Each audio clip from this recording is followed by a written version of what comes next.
என்பது, காஷ்மீர் பள்ளத்தாக்கில் நடந்த விபத்து என்பது அது விபத்து அல்ல, பாகிஸ்தான் தீவிரவாதிகளால் ஏற்படுத்தப்பட்டது. நமது இந்தியாவில் மத கலவரத்தை தூண்ட வேண்டும் என்பதற்காக திரு அண்ணாமலை அவர்கள் சொன்னதை போல ஒரு தீவிரவாதி சொல்றது பதில், அதுக்காக வேண்டி ஒட்டுமொத்த இஸ்லாமியர்களும் நான் பழி சுமத்த முடியாது. ஆனால் அதையெல்லாம் ஒரு காரணமாக வைத்து ஒன்றாக மாமன் மச்சானாக வாழ்கின்ற இந்த சமூகத்தில் இன்றைக்கு இவ்வளவு பெரிய ஒரு பூகம்பத்தை உருவாக்கிவிட்டு போனது பாகிஸ்தான் தீவிரவாத இயக்கம். ஆனால் அங்கு நடந்தது, மனைவி முன்னாலே கணவனை சுட்டுக் கொண்டு ஆடைகளை அவிழ்த்து சாதாரண மேடம் தான். இருந்தாலும் என்றென்றைக்கு மதிக்கக்கூடிய தலைவராக, இளைஞர்களுடைய எழுச்சி நாயகனாக நான் என்றென்றும் மதிக்கின்ற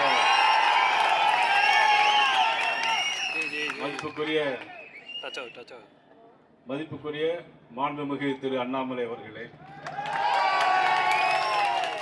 மதிப்புக்குரிய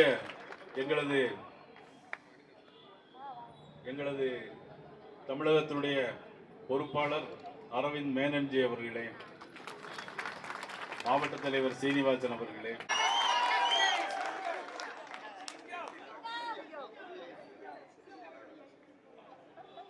சாப்பிட்டு முடிச்சு வெத்தலை போடுற மாதிரி அவர் எல்லா சாப்பாடும் உங்களுக்கு கொடுத்துட்டாரு, நான் வெத்தலை மட்டும் தான் போடணும். ஆதரிக்கிறார்கள் என்று தானே அர்த்தம். அப்படித்தான் நம்ம பொருள் எடுத்துக்கொள்ள முடியும். ஆகவே தான் நமது வாஜ்பாய் அவர்கள் பேசினார்கள். பாராளுமன்றத்தில் ஒருமுறை பேசும்போது பாரதிய ஜனதா கட்சி 2 இடம் தான் இருந்தது, அன்னைக்கு எல்லா கட்சிகளும் குறை சொன்னாங்க. அன்னைக்கு வாஜ்பாய் பாராளுமன்றத்தில் பேசினார். இன்றைக்கு 2 இடம், ஆனால் வருங்காலத்தில் இந்தியா பாரதிய ஜனதா கட்சி அந்த நாட்டை ஆளும் சொன்னாங்க. 15 வருஷம் தாண்டி போகும், இன்னும் 100 வருஷம் தாண்டி போகும். ஆனால் அன்றைக்கு வாஜ்பாய் சொன்னது இன்னும் நடந்திருக்கு.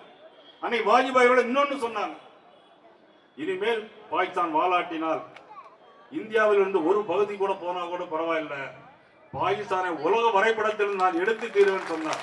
அதை மோடி இப்ப செய்ய போறார். அதான் மோடி இப்ப செய்ய போறார். அதனாலேதான் நீ சுட்டுக்கொண்டு அந்த பெண் என்னையும் சுட்டுக்கொள்ள சொல்லும் போது அவன் சொல்றான், தீவிரவாதி, நீ உன்னுடைய மோடியிடம் போய் சொல்லு, அப்படி நீ மோடியிடம் போய் சொல்லு அப்படின்னு சொன்னா இவ்வளவு பெரிய ஒரு கொடூரமான செயல். எல்லா பெண்களும் நெத்தியில செந்தூரம் வைத்திருப்பார்கள். மோடி 12 நாட்கள் விரதம் இருப்பது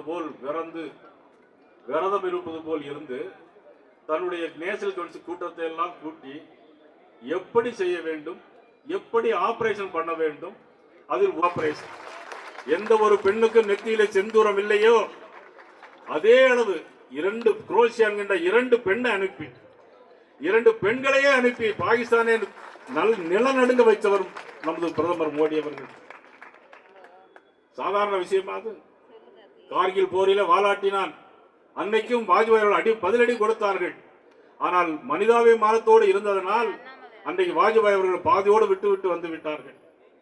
ஆனால் நம்முடைய பாரத நரேந்திர மோடி அவர்களை பொறுத்த மட்டிலும் அன்புக்கு அன்பு, ரத்தத்துக்கு ரத்தம், பழிக்கு பழி வாங்கியே தர வேண்டும் என்பதற்காக நம்முடைய தேசத்தை இழந்து விட முடியுமா? நம்முடைய முன்னோர்கள் கட்டி காத்த இந்த மண்ணை நாம் விட்டுவிட முடியுமா? அதற்காகத்தான் பிரதமர் மோடி அவர்கள் 100 கிலோமீட்டர் தாண்டி போய் லாகூரிலையும் ராவல்பிண்டியிலையும் இந்த விமான தளத்தை எல்லாம் அடித்து நொறுக்கினார்கள்.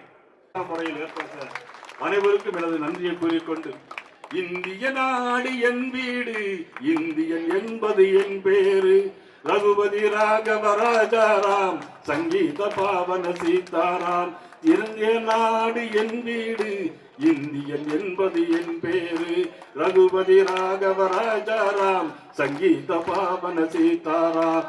ஜெய் ஹிந்த். நன்றி, வணக்கம். அது நிக்சன், நமது ட்ரம்பாக இருந்தாலும் சரி, எந்த நாட்டினுடைய பிரைம் மினிஸ்டராக இருந்தாலும் சரி, இத்தனை ஆண்டு காலமாக ஊரெல்லாம் நாடெல்லாம் போய் எதற்காக போனார் யாருக்கும் இது தெரியாது.